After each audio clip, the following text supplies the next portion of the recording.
여러분 안녕하십니까? 이어서 광주 MBC 뉴스데스크입니다. 야구의 계절이 돌아왔습니다. 기아는 화끈한 타력을 앞세워 개막전을 승리하며 2년 연속 우승과 V13을 향한 순항에 나섰습니다.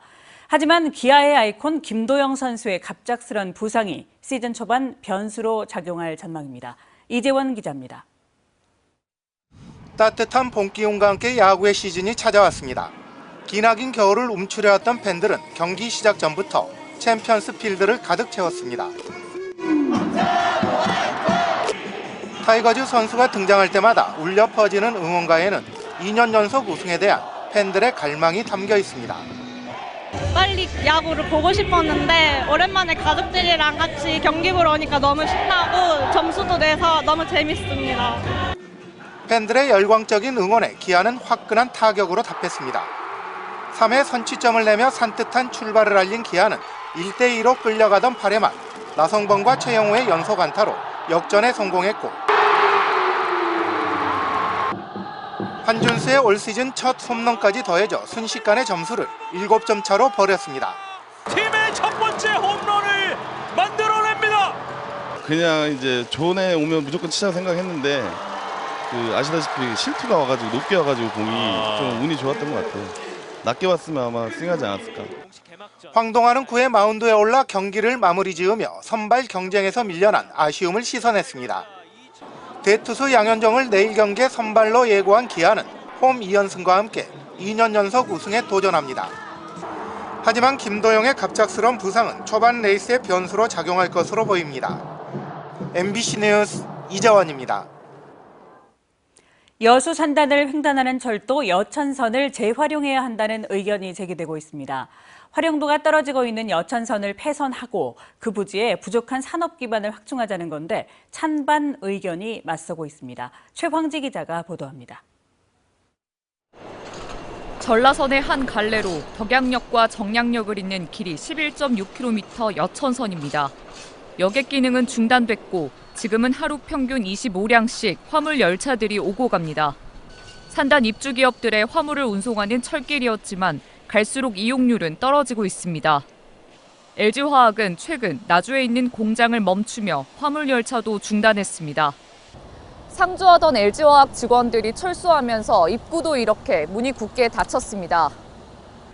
철길을 이용하는 기업이 줄고 있다 보니 여천선을 폐선하고 그 부지에 부족한 산업 기반을 확충해야 한다는 목소리가 나오고 있습니다. 먼저 친환경 대체 에너지를 기업들이 공동으로 쓸 수 있는 수소 배관망을 신설하고 도로와 주차장을 설치해 만성적인 산단 용지 부족 문제를 해결하자는 보관입니다. 반면 철도를 활용 중인 기업들은 우려합니다. 철로가 아니면 육로로 운송해야 하는데 비용 부담이 많이 늘어난다는 겁니다. 트럭킹 해가지고 운송하는 거하고 저희가 이제 철도로에서 운송하는 거하고 그러면 이제 몇십억에 그건 그대로 그냥 저희 손익에 영향을 미치는 부분이잖아요. 저희한테 엄청난 타격이 될 수 있는 그런 변화여서. 여천선 부지 소유자인 철도공사의 협조도 해결 과제입니다. 철도공사 측은 해당 노선이 여전히 화물선로로 쓰이고 있다는 점, 역에 상주하는 직원이 있는 점 등을 이유로 난색을 보이고 있습니다. 이런 가운데 여수 상공회의소는 여천역 재활용에 대한 용역에 들어갔습니다. 오는 6월 용역에 담긴 재활용에 따른 기대 효과 등을 발표해 이해관계자들을 설득하고 정부의 지원도 호소할 계획입니다. 정부를 직접 관계장관 회의를 요소로 이렇게 유치를 한다든지 저 힘껏 제가 노력을 해서 정부에 빨리 아젠다로 반영될 수 있도록 제가 할 겁니다. 철도를 걷어내 새로운 용지와 배관을 확충하겠다는 여천선 재활용.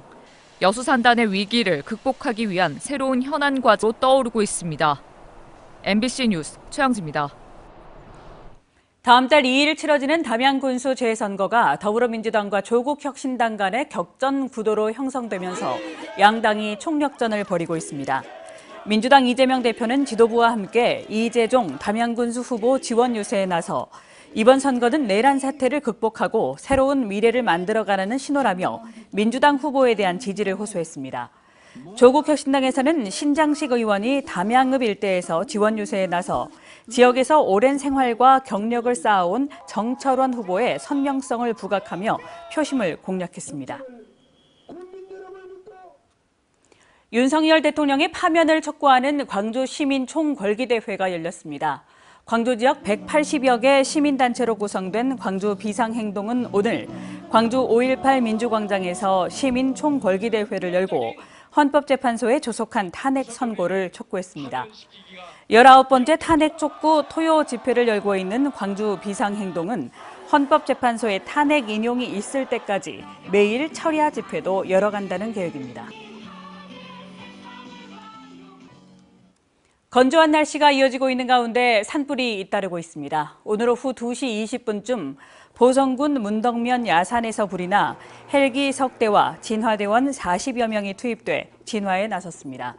이에 앞서 12시 40분쯤에는 보성군 노동면에서 산불이 발생했고 12시 55분쯤에도 웅치면에서 산불이 났습니다.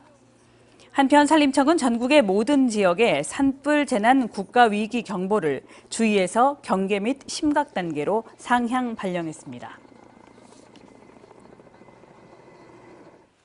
1,500세대가 거주하는 아파트에서 관리비 수억 원을 빼돌리고 잠적한 40대 격리 직원이 16일 만에 경찰에 붙잡혔습니다. 광주 광산경찰서는 지난 2016년부터 최근까지 관리비와 장기수선 충당금 등 7억여 원을 빼돌린 혐의로 A아파트 격리 직원 48살 B씨를 경기도 부천시의 한 길거리에서 체포했다고 밝혔습니다. 경찰은 사안의 중대성과 도주 우려 등을 고려해 구속영장을 신청하고 정확한 사건 경위와 횡령자금 사용처를 확인할 계획입니다. 김영록 전남지사, 강기정 광주시장, 김관영 전북지사가 호남권 광역 경제 발전을 위한 싱크탱크 대혁신 호남포럼을 출범합니다. 호남포럼은 내일 나주 종합스포츠파크에서 창립 총회를 시작으로 호남권 경제동맹과 2036년 전북올림픽 유치 등 호남 전체의 발전 방안을 논의하는 창구 역할을 하겠다고 밝혔습니다. 지역 정가에서는 대선 출마의 뜻을 밝혔던 김영록 지사의 외곽 조직이라는 분석을 내놓고 있는 가운데 김 지사 측은 호남 경제공동체 구축 차원이라며 확대 해석을 경계했습니다. 언제 어디서나 내 손 안의 뉴스. 광주 MBC 뉴스 유튜브 구독으로 함께하세요.